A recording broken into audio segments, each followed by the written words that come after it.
ngasisu pudona lakchari inspector tayai chahunga yankai mapan suba tangka sandok chari bathoro masi wakalna sagat chaba wari paring aman masida hingliba amadi laikhidriba kanagumbaga mari leina zati karigumba adomna tabiba matamda kanagumbaga mari leire haina khanbiba tarabadi maduda lakpa wakad ekhoina lawjaba ngamjaroi sir may I come in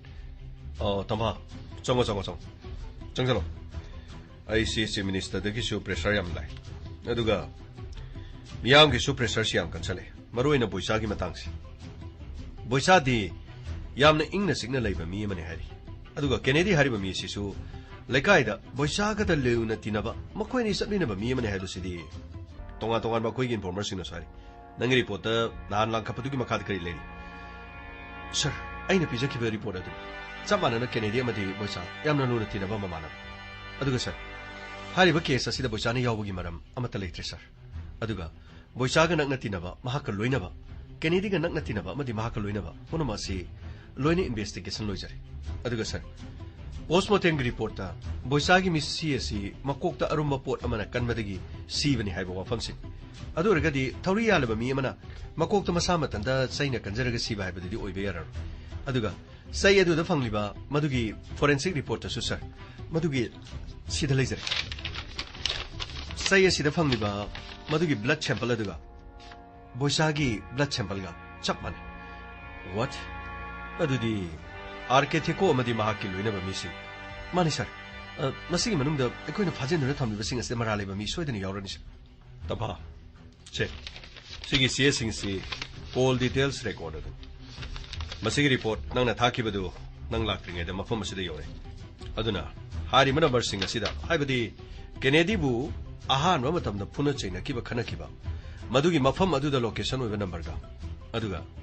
boisa amadi Kennedy makoi anina sathoroga halakpa matamda Kennedy na siriba mafam aduda common oiba number sing yaubra haibado yengchal sir number di khaya matam khar sangani aduga achumba putholaga hairiba number sing ado immediately ngasi police personnel kya season ga habado ahing chup number sing ado call taruga kanano karino habado khangtok lo bhona gadam phani sir soidin hona sigi aduga tamba police station nate atai de chalaga hariba mafam aduda Kennedy ga khana kiba natraga boisa ga nungaina daba aduga masing adugi report thina ba atai police officer sing da harama bro sir ayama loina haijarami good madugi report to sungairas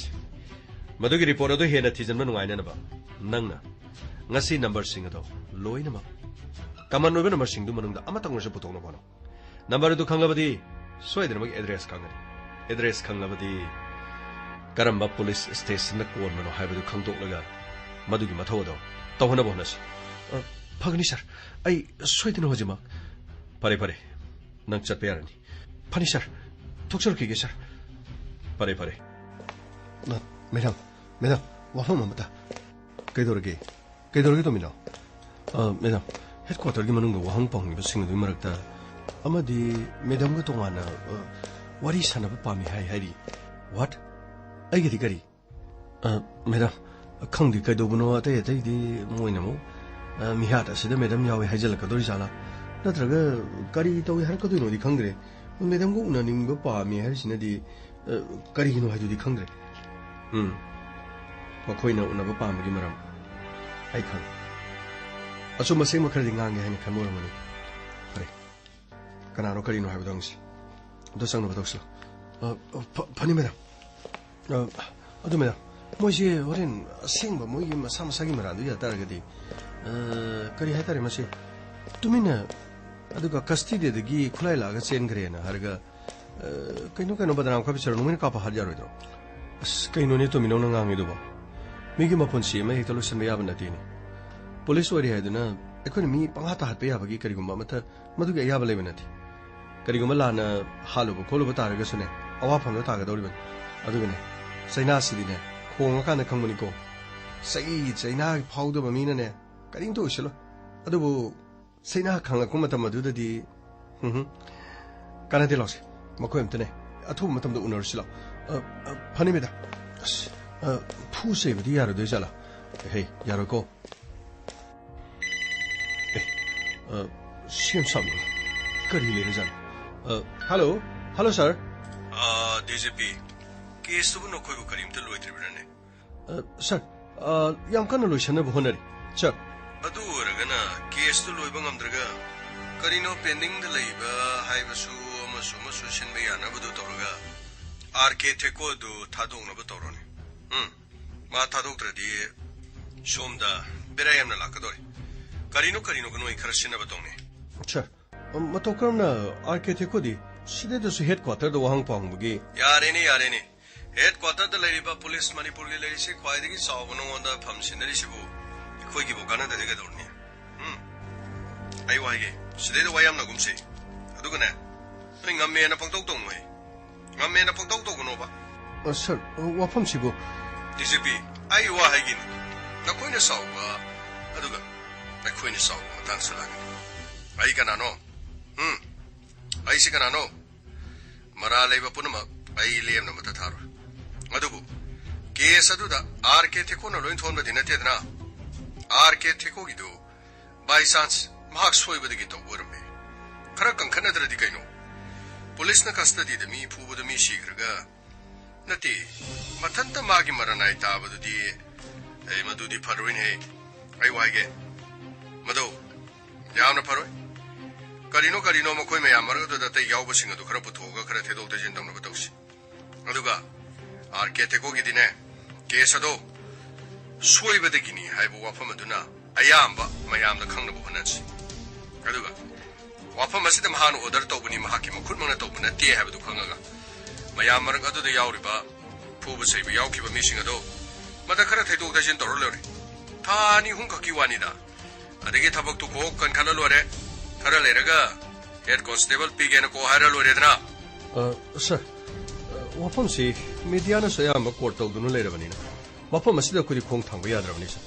अखोई police personnel Singh फाजलिबा अदुगा मखोई मथकदा होजिक सार्चे थांगत्रिबनिना case नमसिननबगिदमक तौरिब्रा हाइदुना तोंगा मेके क्यादगी अदुगा डिस्कशन अवार्ड चिम क्यादसु वफम सिंह असिदा कोई पुलिस डिपार्टमेंट ओइना ख्वादि मसक थीननबा नाइखोने डीजीपी नंगी पुलिस डिपार्टमेंट मसक थीबदुगा अखोई लेंगागस मसक थीबा करमन फगे अमुक्ता दिखलुदा आई करियुंता हाइजगे मसे आइगे रिक्वेस्ट नि DGP ama lengagama aduga lengagama DCP ama masidi mata misana biniko sir madu dai kari su singnaba leijati thamoi singna idi thabak tokjabana aigidi ithong sir yari bamakai aina piri baniom singa si inna bohna jaki DGP masi akoi masen mukna bana kari su kanar ai wa matai jage hana dagi su thabasi siguma kaya sida sir DGP कोइना तौदुनो लाब हंदकी मतांग सिदी सेंगना हारबदा आइंगोंदा यामना सोकदोर अदुना मरक्ता लोसिनकिबो लोसिनदबा हाइबदुना मोरगा यारिबो मखैदि था अहुम खक्तगी वानी यारगदि case Siem ओंथो ओनसिन तौरगा sir वाफम सिबो investigation team अमा लेखरबनिना sir ओनखत्तुना mock आइमा आई लेरिबसदी आई लेरगा करिगी किरोने DGP sir कीबगी वाफम करी मत नते सर वाफम असे पुनमकना लोइनमक खंगखरब मतंग असिदा लाकदुरबे इंक्वायरी गी रिपोर्ट अदुबु सर डीजीपी नंग करी मत होनबा ngamro हाइब्रो नते नंग ngamroi हाइरगना हाइरोनी नंग नत्रबसु लेबासते डीजीपी वरकदबमी करी मत वाट पलेटिको आई हारिसिनी वाखन मोनामुक्त कल अदुगा केस असे आरके थेको लेथोंगना बामुक्त सेलोगो फनी सर थबक कासे लोइना थोकथोक तुमिन लेबना फरबनी अदुबो आइखोइ लेबनिना आइखोइना करिनो फील्ड दा आइखोइना खोंग तारागा आइखोइगी इंक्वायरीना असिम केस के आसिंग असिदा ngasi फाउद माइ पाक्तुनो लाबे अदुगा अचुम्बा पुथोसो हाइबा केस असिदा सेनरिबे मिबसु वहांग पाहुं तौदना थादोकननबगी हुको angamba nangna ngambasi ngamideko pomna mapu nangna khudum chanduna irak haningba mafamde irak hanba ngami mai thiba piningba mafamda mai thiba piba chumna leijariba pot adubo aranba ohenba longlamba una upsilhanba una longhanba ngamba angamba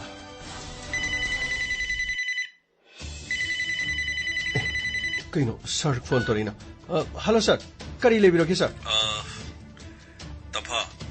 thabak si khara lugo doi makok thomodagi cm ki kola case asida rk theko paksang no hari aduga police headquarter da leriba rk theko amadi station adu da lerama makoi punama do makoi gi wahang pahang da nang kadai phogo process tore sir madugi de karisu process laitri aduga sir pao amadi soidena ngasidi akhoi da soidena kanaba phangedaba malik sir tampa yamna lurakadori karino togodori si gyan tadri police department akhoi gi lady basinatana atopa police ki team amala ibna tedo hoi irb mr lady basinga sinadi civil case mo koina paibe yabanati aduga tampa housing lady ba wafam amakhanga case asida rk theko yohon gono haibasi ta ki investigation adugi matungina madugi report amadi soidana lakani report to isen krabadi amohana muthalaga semdok semjin yabasunati kamdong ni toriste sir madugi di krem to wabiron ngasi aikhoina pangthok chagadoriba investigation asi makha tara ko matamda sir soidana maki paw sigi nungaiba ai tamjaraki hauji kidi ga haktang tamjaki tamha mathak thongui hukum mu hingadra nakhoi nakhoi da sinaki ba case singa du report aduna aine kamdo go doriba makhoi boina kadai da lotion na thongga doriba nangi thabodo soidana mai paga ingo daro pani sir mera kari ya thang amuk tok thabirage case asi khutak to lotion da yadi haibagi kok thabirok libra duga kari matang oibirabana tomino tok tharibi ya thang asidi case ase khwaidigi maru oriba accuse oriba rk theko bu case asidi yahon gono haina chief minister na phone tore hari kari no to godoise akhoi sarsu mathai hamna sare maraga sida akhoi gi investigation kanaba masung kanadaba hojik akhoina pangthok kadoriba thabase mai paktaba yadabani meda madugi di karim to wabiron nanai de hekta yathang do tawthabiro hekta mathang mathang hekta sar hekta loina othoange era asukkan honaba oshit thawaidaba era aine era haisine aine era haradi go medam loi loirabani era tomino mi loi yang nari kan yoto idubo sorry madam haurasido sangsilo huran bagi tarani haduga mapugi no hing ni khangidana sidale tongsang madam lengsin biraksi hekta wahang pahang basi tamna satharaga nanai de hekta pomsin sinabi nanai gi di hekta santha jabadu ne hekta loire karino to minok toidubo nangi khunok to de mi loina taba tare ni nangbo madam masi gi wadi kari su khanbiruno hari nanai na hina jaba subject ni aibo hekta wahang pahang se aibo hojo haiba taraga di makhong makhutu hana paire harga phakla ngasida makok ka masaga pulap ama ani aho mari kari no mito minong nong toidwa sorry madam thokpani da ko kokthoro kanano akhoi wa hagi habdo kokthoro pani madam madugi di kari shuwa birono maming do ai manung na hangaga puraga laksarabani sida lairani se manung da laibiri ba sa kanano madam lai thorodana karino na sa kanjanaba mantra kamgane haibadu thoglo odana sir ai sar gaine korokanun hai di sar na tene inak ta lebli basi khoi gi madam chu udro madam nang kari haning ba aine no khoi do wa haine na bagi damak aigi number pikiben adubu no khoi call ti torokti hauji ti no khoi di mafam asta phone chu pailang mani thajidi madam ai khoi yam no war makhoi kharana thabak asi pangthoga ai khoi bu mafam asida suk yamna makhoi gi marak asida adugu madam ai khoi no wafam asi hai gedabasi luba amadi karino ne hari siba 와 하이ገ니 하이드나 거우드나 락드나 와리도 하이로 하이르가 마펌 마시다 와 하이브로 하이리브로 나광아도 싱가이박나 산다고 하이브로 아마 아니 어허 마리 아마 아니 어허 마리 액타 산다고 하이브로 또미로 아무도 나이 거기도 보게 소리입니다 야드르게디 아이기 하우나비도 가다 파이르가 하이브도나 하이르디코 하이로 nangi aning bapa mada hairo meda wapma se khoin haidok lorobadi custody si manung da khoi punna lemina bade khoi kiji meda akhoi de thajaba bibiu madudi aina paw si tamjaba loibaga akhoi wapam se haidok ka doriba amani di ka si te khoi ba lap thon bi natrabadi medam khoi hek sat kibaga akhoi lefam sapong khanglo akhoi gi punsi mangna ba torokani akhoi makhoi gi leiba ki medam adugi di kari sukhalun aseng wasing ado na chin na tam hayo na khoi nu uki wasing ado pona mak hayo phani meda asumna numit adu da boicha bu phadunu poropaga custody manung adu da mahak bu yamna tathi ta wena phuki ahing adu da mahana kappa chai gi chena khamungam do bi makhol aduna akhoi gi police station adu gi manung do pomnin nin ki ngasai digi phuri bising asi nong da kaim sang mana tin ayo kennedy kanan hatno nang na mato karam na thabas ti yaw no tai khari no sa ai bu yum dagi puru padadi cham na wahang pang khara to godabani hai bo pham aduga mafam asi yorgana aina kennedy bu hatpagi mong da hekta haibiri basibu oi asumma khara di khangna na ba ran khara di ngang ta aduna tra di nang mun yum dagi kana na punege mafam asi da syam na sai sari se aseng wa mata haro hebro ha aseng bu do mata hairo hebro ba sir aina haijaga dori basi kari ai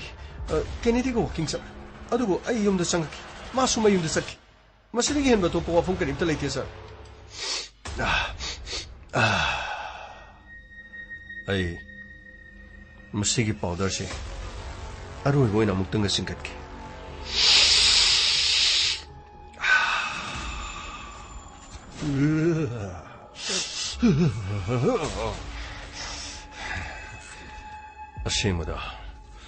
asingmada khara thuna hayo maduna nangi punchige phaba iai phaba sokot poye parke thekho kana hayo masak tak nanaba silakana hayo sir karino habirisibo aibu ngasi mayam changdana asuk thina phubirama phawda aina ai chinchina ai ra leite hara phawda aibu kari utko haibano ai khamu ngamagi pangal leite nang ai sifagi wini khanbai wani asengba choma khara nangna hayo haibada nan hosi babu hayadi ai nanga thokibado location na khoide leiramni nangna sangappu matamda nangi namana ja to nangna sangpni jo khoi khangini sidagi wa makha sangna nganingai kaim leite aduga aina haibasti yada targadi nanga paboi sir ayu hat ke jawab biro sir ai kari mu to phone kang sir isa sisu na khoina phubuda sokta ba mafam leite amut leng magam na khoina hat ke harabasu apiro ibu hat biro hat ke harabasu haluga aibu yamnu sitta bugani ne yeah nama kennedy ki hat kana na chathai nang da kana ka tawe ei hagulu shaidigi purok hantakti nang sibana tana kari supaya hagulu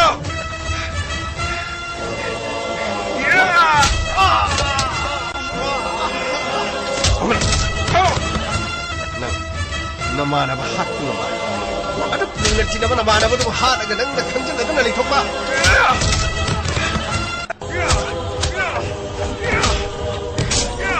hey apa yang kena ni makut pasal makut macam apa ni aduga makut masih saya sih kan tadi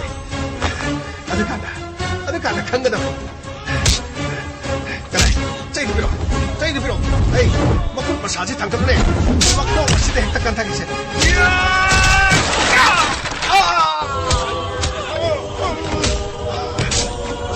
sir खूब जब ले फिरो sir मा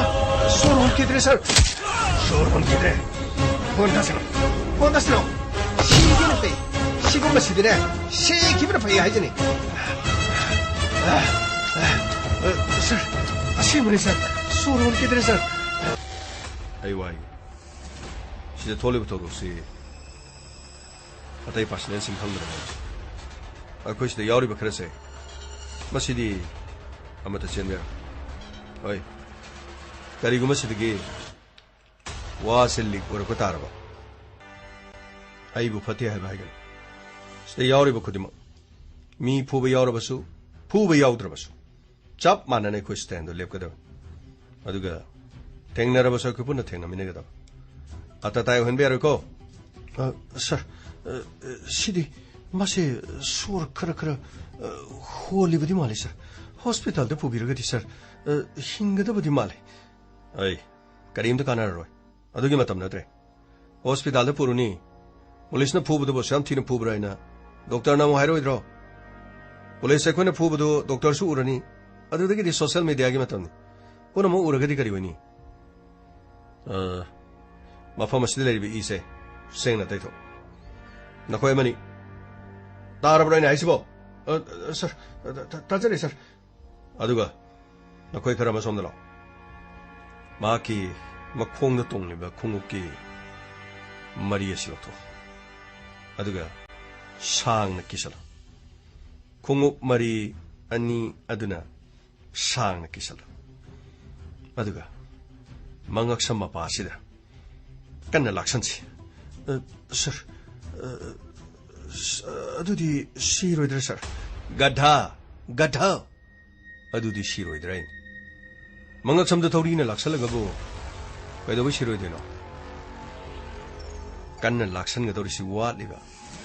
वालिबा मागी सिनिंगचिट्टा मांगनि हिंगिबसे लोसिनगदब मसिदिगे मो अयोना हेदुना cup लाउदना तौरादी hospital the पुदबो यारो hospital the पुरबदी गारी problem थोलगनी sir सीधा लेजे मरी सी यारना यारन कदाई से लाक्सल सोंदा चिंगलो सर अदुगा ए नखोय अनीना मखोंग जि नाबस नेरो सर नखुना पाइरबस पाइने फनी सर अदुगा ए मखुत अनि सिना खोय अनीना नेरो आइना मंगक्सम असिदा थौरी असिना लाक्सिलगा खोंग असिना मंगक्सम द नम्मगा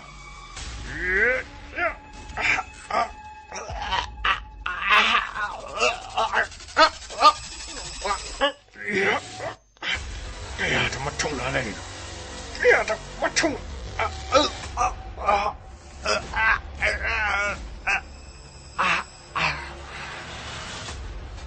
सर लिंक इधर सर ये हाक तंगे यंकिस अदुगे वाशरूम दो एकोगी सीजन दबत करमनो सर ओइ किसने सर असिगी मनुंगा थौरी यानसलगा थमसलो सर असिदमो थौरी यानसलदि सर कमाइना का इनेम बसिदा आई तोगे थौरी यानबा इसदि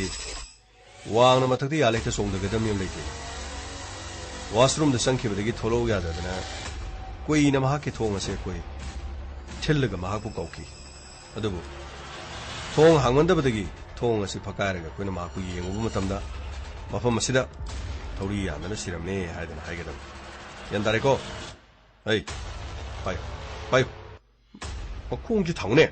सर नो जिंग असिबसे lumdi lumba zani ko sir थांगने अदम नांगना नै अदु सर आइदि हातपदि याउदबनि को सर होइने हाथ पे याउद्रबसु थांग बा याउरिदुदि मी हाथ पे खक्ते नथिने केस अदुबु लोसिनबु होनबा मिसिंगसु क्रिमिनल की चार्ज आईपीसी की सेक्शन लेगिदनि आई नो थांजल मनुंग से थांजल सर मकोकसिदि गाय गायरे सर कमाय तौदुनो सिबु सर आई मकोक गायरबसु मकोक अदो गायचस अदुबु मसादा तैरिबि इसिंग अदुदि खरा तैथोक्सि मकोक गायरबसु थौरी यानबु होनबदा मकोकतु पंगलांग से सुजनबु दम बाजा आई अखोयनी सैदो असिगी मथक आरे मथक सांगक अदुबु हयेंने अयुक नता खरा लाप कोम अमा तोक्तो अदुगो कोम अदुगी मनुंगदा फुंजल फर्दे सर कराय थौरीदो सिगी थोंनाव असिदा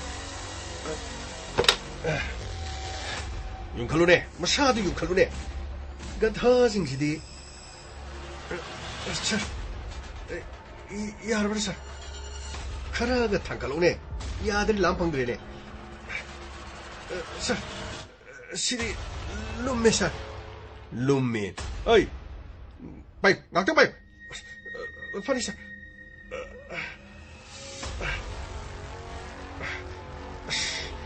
मसा सिसु यांखपा ngamdrene मखोंदो मखादा थांगिगा यालिगा चिंथैगाना अदबो हयेंग अखोइना मसादो फटना लौथगदब मी उद्रिंगदा एनीवे से यो सिदा मखादा तारिबि इसिंग तैथो फनी सर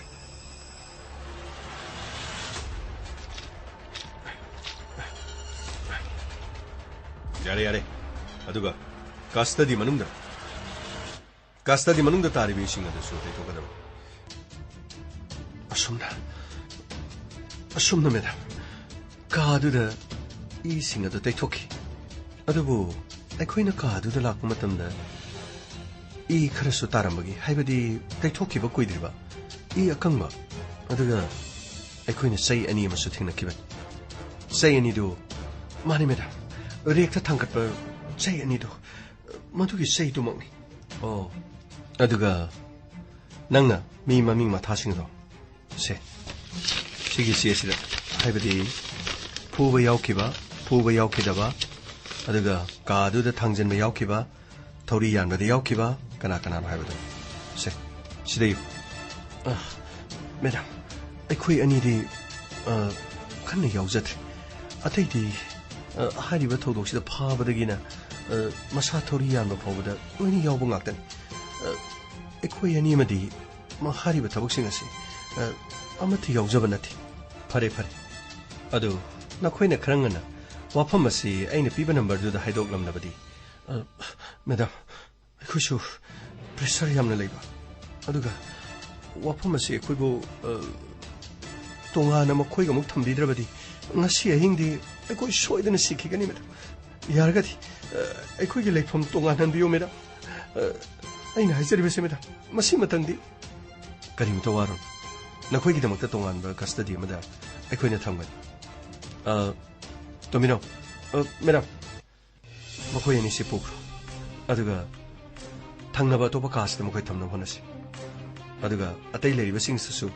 मखोइ पुनसिनदनबा अदुगा डीजीपीदा रिपोर्ट असे पिरखि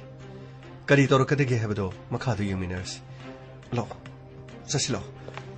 थोंदु फजनो लोनसेलोको फनी मैडम सिदगिदि मनिंग तमना लेरिबसिंग असि ओटबा यारनिदना मखोंग अदु पाइरे हाइरेगा लैमाय अदुदा अमा अनि अहो मरे अमा अनि अहो मरे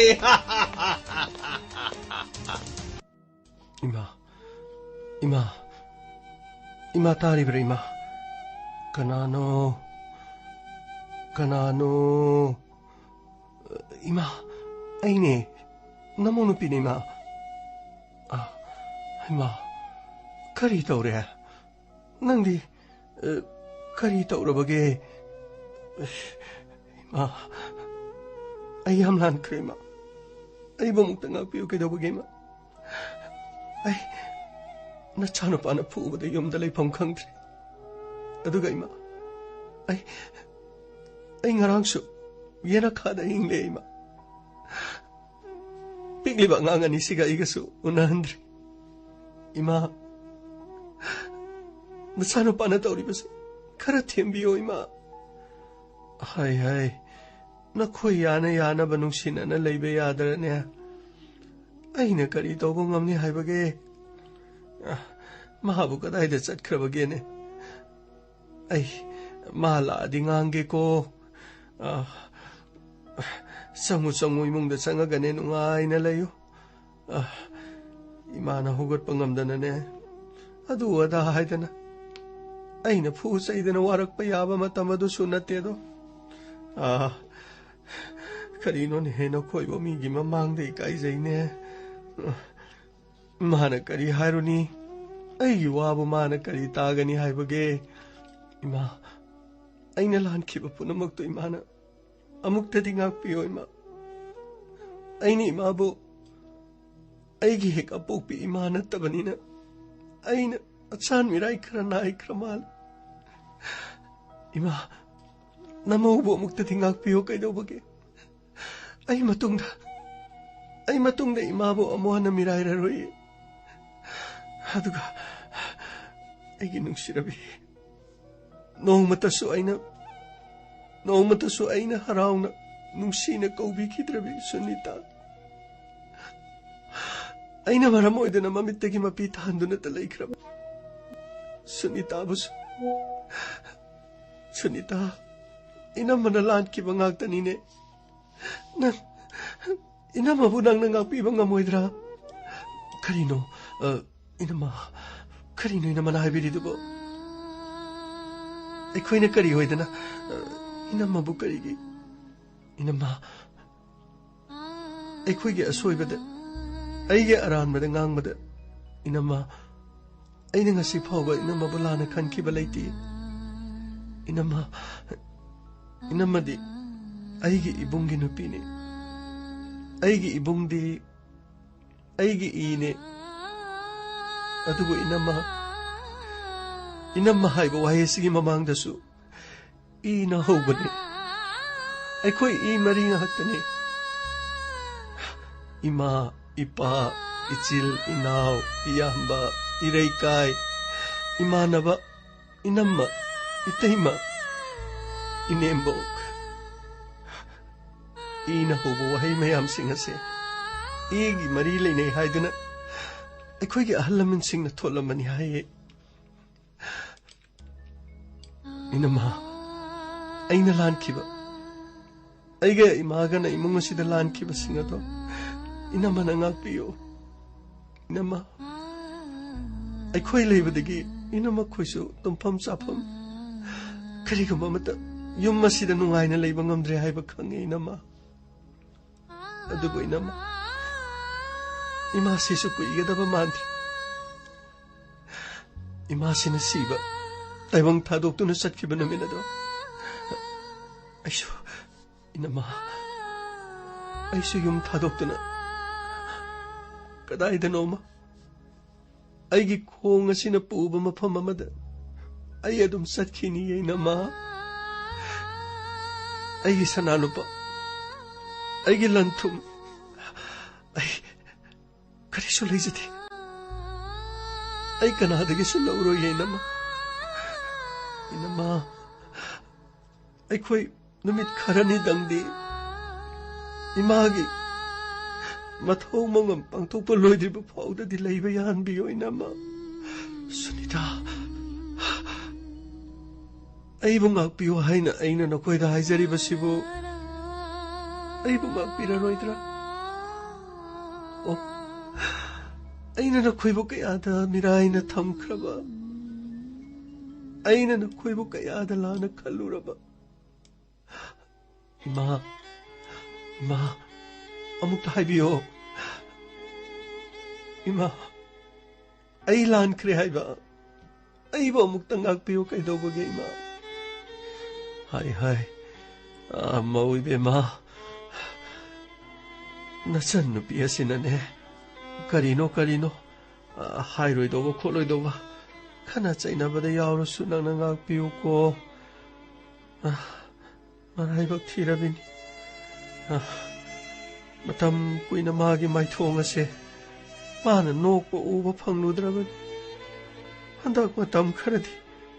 माना माइथोंग मोमो नोकपदा इमुंगदा चाक थोंगबदा माना नोइबा नोफे तौरदना अदुगा माना इंगोंदा तंबदा मागा खंगनजबा बोइसा हाइब्र करिनो अदु मीन हातोक्पिख्रे हाय कप्पदा अहिंग तुमो हाइबसु यादे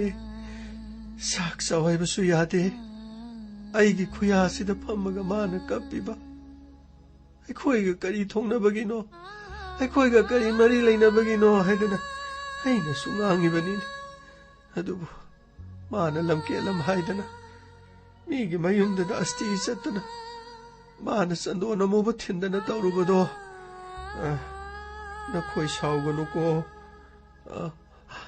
माना पंगदना तौजरी ngaiha harauzari bahaibadun isa sigi magi punsidane nungayo haina tamdra male karam taugadori bano khangdi ai sumiyot pisadana ne hamung asida dumak leire do ai kok loksin khrabadi masu kadai dano lai sanga madara kadai dano kana leijadaba mafam gi leifam haibra adugo mafam amada oirasu leijarasan kari taurun sasidi mathangi mapokdadi aina mi oina poklabasu imitta isanupi udaba oijage isanupi na wabase yengba ngamde aigi mapokase thikredako ima namauba muktang hapiyo kaidoba geima akhoi leringayda karigi sunitana laisangda leigadoribano मागी पुंसीदा थोखिबा नुंगाइतबा सिंगदो अखोइसु सरुक यारिये मा नमौना पुनमक असि वखल थेनबदगी थोखिबा नमौ ngasiदी मिकअप थो अइगी इमित्ता इचानुपि हाइबदो अइना उबा फंगजद्रबसु इमा अखोइगी सुनिता से अइना पुक्चबि अइगी इसानी हाइना अइना महाबु मनिंग थुंगननबगिदमक्ता मागी ममो नोकननबगिदमक्ता मतम पुनमक्ता होनजगे इमाना अयाबदो मुक्ता पिबियो कैदोबगे इमा सुनिता नंग इना मबु हरौरी bro ina mabuharori bro nangbo ina ma aidi krisu warau jadiye ina ma imaga aiga leibana ina maga tasogana yamna ware khalubada akhoi di waduna mikup amata leithom khangdana leiribani ne ina ma nati sunita nakhoina kani mata lanba leiti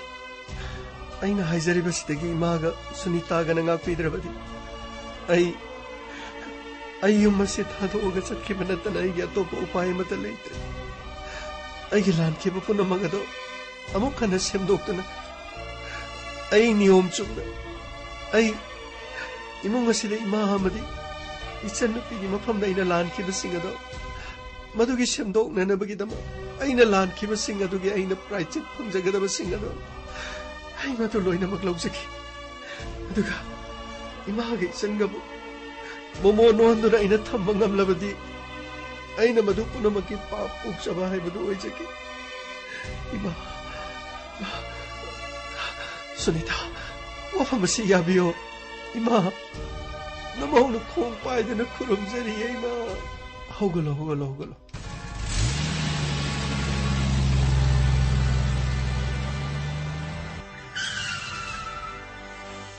lai DJ Bilay sir wafam amta sir Sinok Singh ai khoi case loiragane press conference में पांथोक निंथीजना मियाम के पाखुम खुमनो होनगे sir मदुसो दम होनबियो sir वाफम अमदा sir हौजे हौजिक से political की तोगानबा influence खरदगी हौजे हौजिक architect को थादो हाइबगी पाव मका आइकोना मनुंग ताजबा हारि वाफम सिबु कयामुक चुमुजानो अदुगा हारि बसी हौजे हौजिक पारि बलेगा सिग मरि लेनब्रा अदुगा नत्रगना अतोपा पॉलिटिकल की इमुंग मनुंग यावबगी ओरिजाला मसी सर वाफम सिबदा आई केनो ताइजिग आइकोई हौजे हौजिक वाफम दो फोंदोलुबदा यामना थुमनगन अचुम सेम करिनो हाबदो मयामदो मतम चाना कोइ फोंदोल होनजगे अदुगा आइकोई गिजु खुदोंग चादब खरने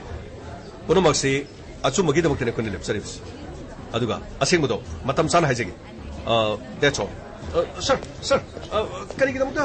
आर्किटेक्ट ने मराला सि लेरे हाइना खंगबदी हौजि फाव मागे मदगत सारसि थांगते बस मरम करिगिनो सर अदुगा मागा फामिनेरबे सिंग अदुगी मरक्ता सर आइकोने ताजबदा मियोय अनिम तोंगाना खाइदो हारि सर मरा लेतबा अनि मसु फाजुदुना थमलगदी पुलिसना पुलिसपु फारगा पुलिसना पुलिसपु वारक पंगमद्रगदी सर मिसमना अरानबा तोरपु मतमदा पुलिसना मतोकरमना अचुम्बा पुथोकदोरिबनो सर सर मसिमता हाइबियो सर सिनोक्सी सोयदनमके आई प्रेस कॉन्फ्रेंस अमा तोरकांदा आइखोय हाइनरबा तोंग अदुगा हौजिकसे आइखोय कोक अमना साबा अदुगा केस असिगी कोक अमना साबा हाइबदो ओइ अथुबो मतमदा प्रेस कॉन्फ्रेंस अमा तोरगा सोयदना हाइना होरगे सर सर सर सर करीनो तौगदबसे तौफम अमा खंग्रे तौरसी सर अमता संजरगे सर तबा चंगो फम फम सर करी करी रिपोर्ट ले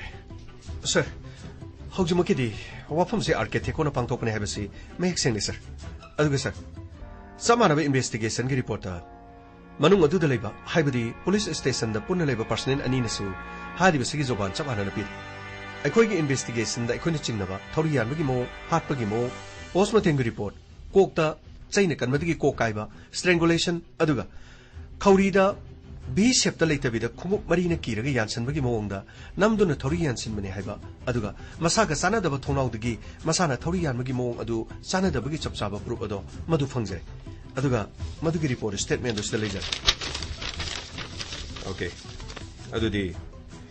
आर्किटेक्ट की मथक्ता चपचाबा विटनेस पुथोकबदी नखोय ngमनिको सर मदुगिदी करिमता खनबिरोनो सर मदुगी विटनेस लेजरे ओके विटनेस सिंग अदु मचिन होंगदना भनो कोर्ट पुथोकु मतमदा विटनेस न चपचाना पिरबदी पॉलिटिकल प्रेशर लेरबसु कनामतन कनमंगम अदुगा आइखोइना मी थादोक्तुना अरोनबा इन्फॉर्मर सिंग आइखोइगी मी थादोक्तुना हंगलो आर्किटेक्ट अमदी सीएम गा करी मरी लिनबगे हाबसियो नत्रगा आर्किटेक्ट हौजी हौजी पारिबा लेंगाक असिदा लेरिबा मिनिस्टर सिंह एमएलए सिंह अदुगा मरुइना आर्किटेक्ट गा ख्वाइदिगी नकनबा इमुंग मनुंगी मरी मता सिंह असि लेंगाक असिदा पारिबा मियोय कनागा यावबगे हाबदो मदुमा पुथोंगनो बोनो सर यामनु नुंगाइजरी मदुसु होनजरगी अदुगा याम नुंगाइबा पावमने सर तंफा नुंगाइबा पाव तादबो कोइ करी पाव सर अहानबा केनेदिगी थोकिबा महागे थौदो अदुगी मफंगी कॉल डिटेल्स रेकॉर्ड अदु मफम दुगी लोकेशन सिदा लोइना ले कॉल डिटेल्स रेकॉर्ड मखोइ सिदैदा अमगा वारी सानबा मतमदा मखोइ मियोइ अहुम बसंत प्रेम अदुगा मनी मखोइ अहुम सि मफम असिदा ले अदुगा केनेडीना महाकना नुमिदांग अदुदा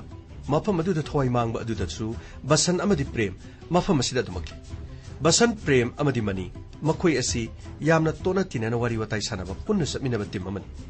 अदुगा सर मखोइगी नंबर से खंगलबनीना मखोइ मखाताना लोखटदा बसन अमदि प्रेम कनानो मखोइ मसिगी मरमदा चपचाबो पुथोकपु ngamnagani गुड गुड गुड तंफा गुड अदुदी याम नुंगाइबा पाव अदुदी मखोइ हुम कना कनानो लोखनबा तोरोदना सोइदना मके तौसरगani सर मसिगी दमक्ता पुलिस स्टेशन अमगी कना इंस्पेक्टर तयाई गुड आई मंगोदा कॉल तोके महाकपुसु सीजन अदुगा मखोइ अहुम लोखलगा मचिन हंगागा केनेडी मिहाक असिगिदमक इंस्पेक्टर तयागा लोइनाना डीएसपी तमा थबक असि माइक पांगना बहनो यस सर मैडम इंस्पेक्टर तयागी मासी नतबदी अतै करी करी तौबदी मैडम करी कागे सिबो इंस्पेक्टर तयागी मनाक्ता सरपदो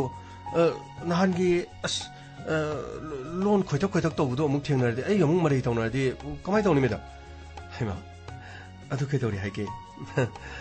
ꯑꯗꯣ ꯑꯩꯅ ꯍꯥꯏꯗꯨꯗꯤ ꯃꯥꯒ ꯈꯟꯅꯕ ꯌꯥꯗꯦ ꯃꯥꯗꯤ ꯑꯩꯈꯣꯏꯒꯤ ꯃꯤꯅꯦꯅ ꯑꯩꯅ ꯍꯥꯏꯗꯨꯗꯤ अदुबुदे मैडम का अदगी स्मोगी करी इंस्पेक्टर तय हैब्र केनो अदुगदी अदुम हाइबा अदु अमुक थेंगनरग मरै तौरादीना खल्लिनी मागी मोंगदुदा अमुक अदु आइसु इकाय बोय करी बोय तौगद्रा मागा उनरुबदुदगी आइसु इहान हानबदा खंगनबम यावग्रे अदैदा इखंग खंगनगिबदुदा मखा ताना सुम खंगनगद्राना खंदना सुम हाइजरिनी अदु madam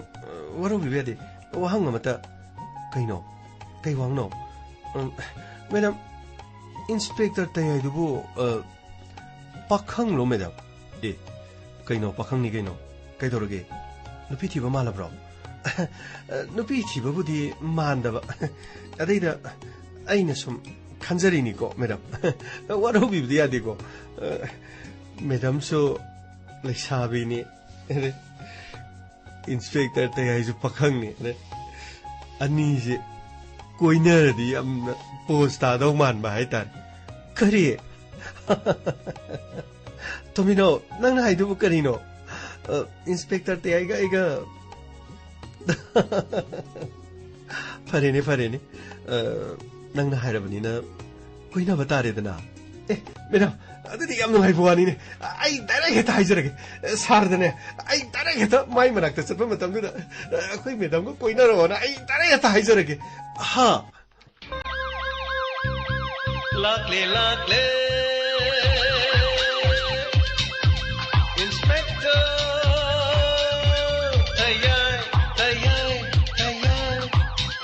लाकले लाकले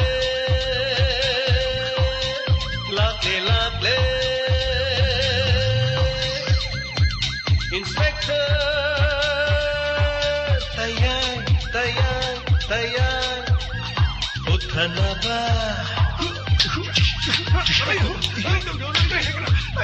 कन्बीनाबा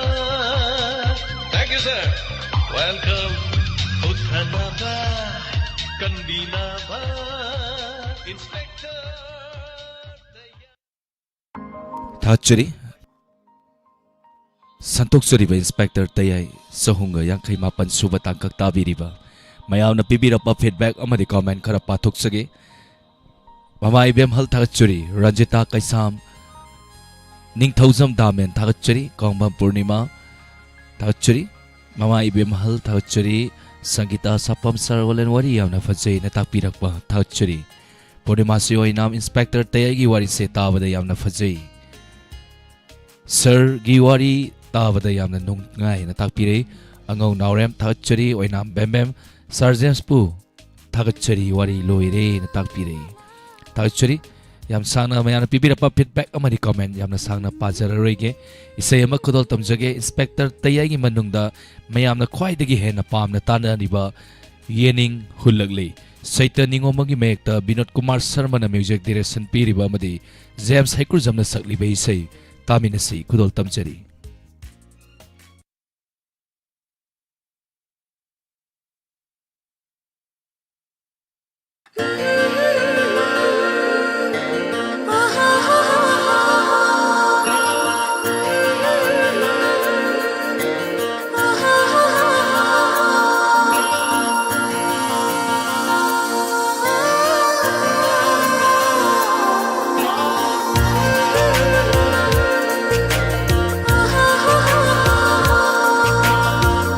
Yening hulakle aigi tamoise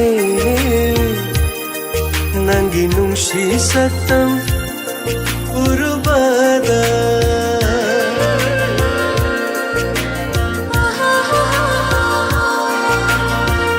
Yening hulakle aigi tamoise nangi nungsi satam urubada तब गम लगतरे आइगी पुकनिंग से तब गम लगतरे आइगी वाखल से नंगी शक्तमना या कई हल्लरे नंगी शक्तमना या कई हल्लरे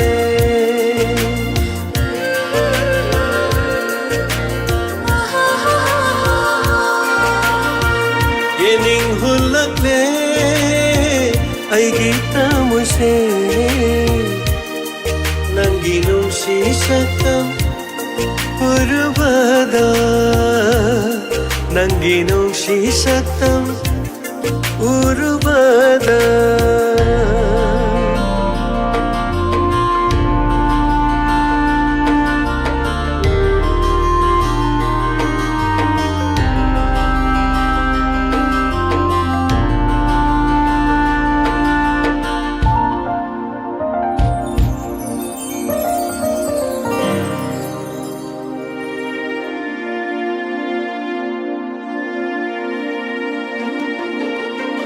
namdaba nungsiba khanghalle nanna uruba yenglubada nangi shumhat pasatam aigi tawaingbana amban basu hairagle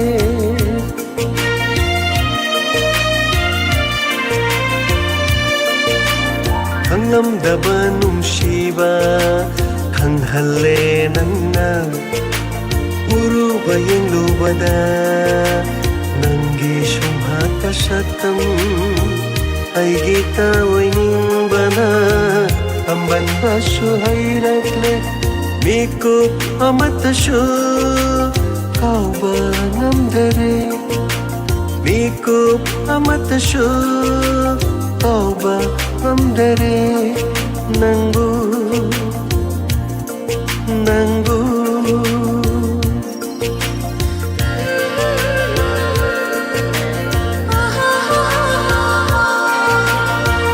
yening hulakle aigi tamuse nangi nungsi saktam urubada nangi nungsi saktam urubada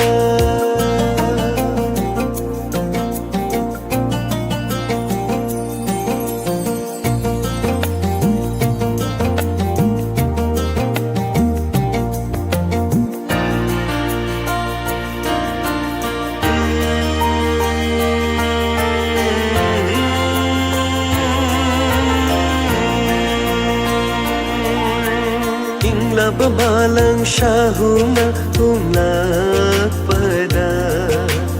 nung si irina jothalle aigi hakchang se nangiyathang amabu pangnaba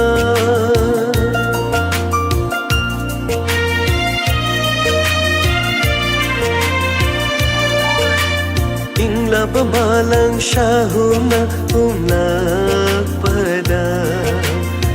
si irina jothalle aigi hakchang se nangiyathang amabu pangnaba amoy kisi thoktuna pirage nafamda nafamda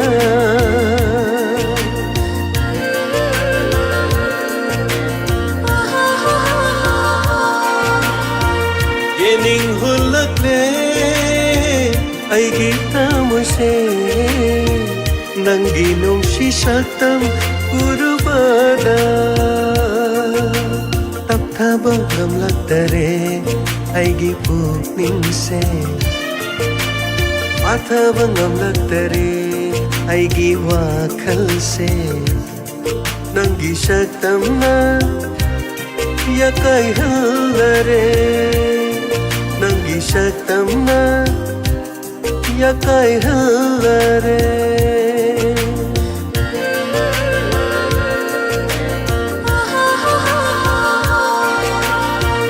yening hulakle aigi tamuse nangi nungsi saktam urubada nangi nungsi saktam urubada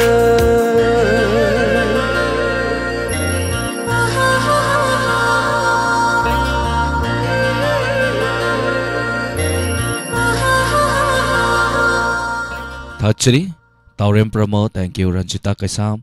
and Samola Samar Lakpam Thachri, Ranjana Devi Amarajat Thachri, ꯍꯧꯖꯤꯛꯀꯤ ꯑꯣꯏꯅꯗꯤ ꯃꯤꯀꯨꯞ ꯈꯔꯗꯪ ꯃꯤꯌꯥꯝꯗꯒꯤ ꯂꯥꯞꯊꯣꯛꯆꯒꯦ ꯊꯧꯔꯝ ꯑꯁꯤꯒꯤ ꯃꯈꯥ ꯇꯥꯔꯛꯄꯗ talent ꯍꯟ ꯊꯧꯔꯝꯒꯤꯗꯃꯛ 7005-707-808ꯇ ꯀꯣꯜ ꯇꯧꯕꯤꯔꯛꯇꯨꯅ ꯑꯗꯣꯝꯒꯤ ꯍꯩꯖꯕꯁꯤꯡ ꯎꯠꯄꯤꯌꯨ